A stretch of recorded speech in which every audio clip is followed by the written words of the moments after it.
Alice's Adventures in Wonderland by Lewis Carroll. Chapter 3. A carcass race and a long tail.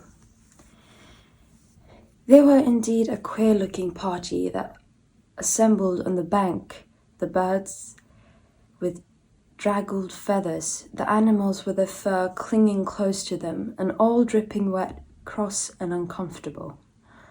The first question, of course, was how to get dry again. They had a consultation about this, and after a few minutes, it seemed quite natural to Alice to find herself talking familiarly with them, as if she had known them all her life. At last the mouse, who seemed to be a person of some authority among them, called out, "Sit down, all of you, and listen to me. I'll soon make you dry enough." They all sat down at once, in a large ring, with the mouse in the middle. "Ahem," said the mouse, with an important air.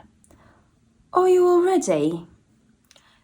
This is the driest thing I know. Silence all around, if you please." William the Conqueror, whose cause was favoured by the Pope, was soon submitted to by the English, who wanted leaders, and had been of late much accustomed to usurpation and conquest.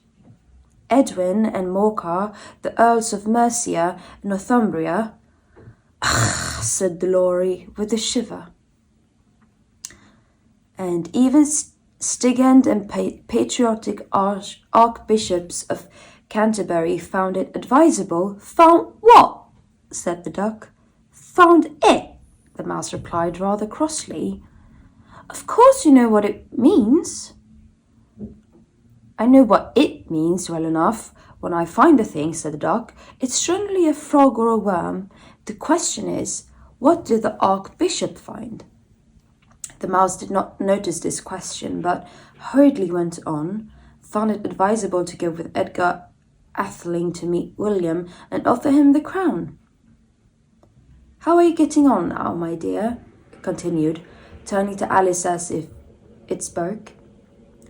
"As wet as ever," said Alice in a melancholy tone. "It doesn't seem to dry me at all."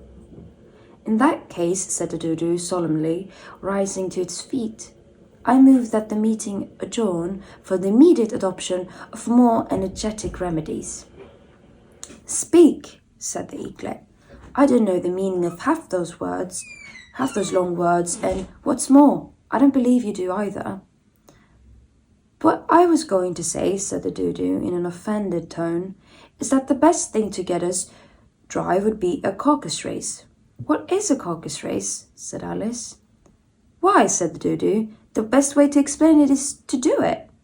First it marked out a race course, in a sort of circle, and then all the party were placed along the course, here and there. There was no 1, 2, 3 and away, but they began running when they liked and left off when they liked, so that it was not easy to know when the race was over. However, when they had been running half an hour or so and were quite dry again, the Dodo suddenly called out, "The race is over!" And they all crowded round it, panting and asking, "But who has won?" This question the Dodo could not answer without a great deal of thought. At last it said, "Everybody has won, and all must have prizes." "But who is to give the prize?" quite a chorus of voices asked. "Why, she, of course," said the Dodo, pointing to Alice with one finger, and the whole party at once crowded round her, calling out in a confused way, "Prizes! Prizes!" Alice had no idea what to do, and in despair she put her hand in her pocket and pulled out a box of comfits. Luckily the saltwater had not gotten into it, and handed them round as prizes.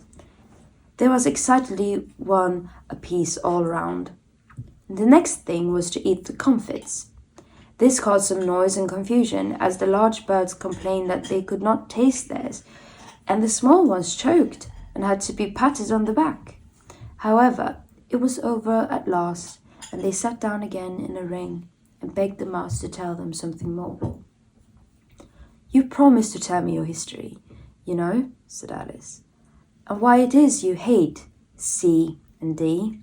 she added in a whisper, half afraid that it would be offended again. Mine is a long and sad tale, said the mouse, turning to Alice and sighing. It is a long tale, certainly, said Alice, looking down with wonder at the mouse's tail. But why do you call it sad?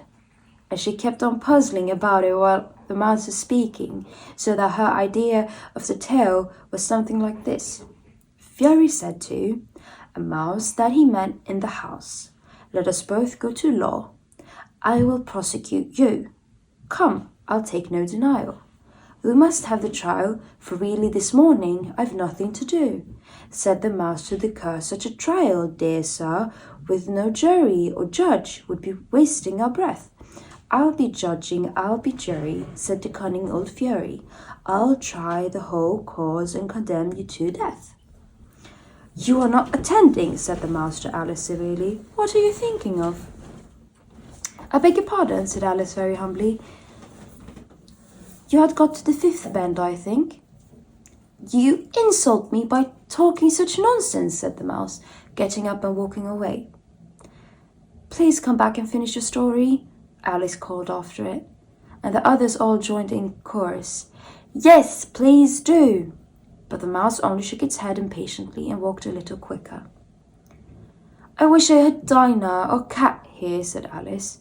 This caused a remarkable sensation among the party. Some of the birds hurried off at once, and a canary called out in a trembling voice to its children, Come away, my dears, it's high time you were all in bed. On various pretexts, they all moved off, and Alice was soon left alone. I wish I hadn't mentioned Dinah. Nobody seems to like her down here, and I'm sure she's the best cat in the world. Poor Alice began to cry again, for she felt very lonely and low-spirited. In a little while, however, she again heard a little pattering of footsteps in the distance, and she looked up eagerly.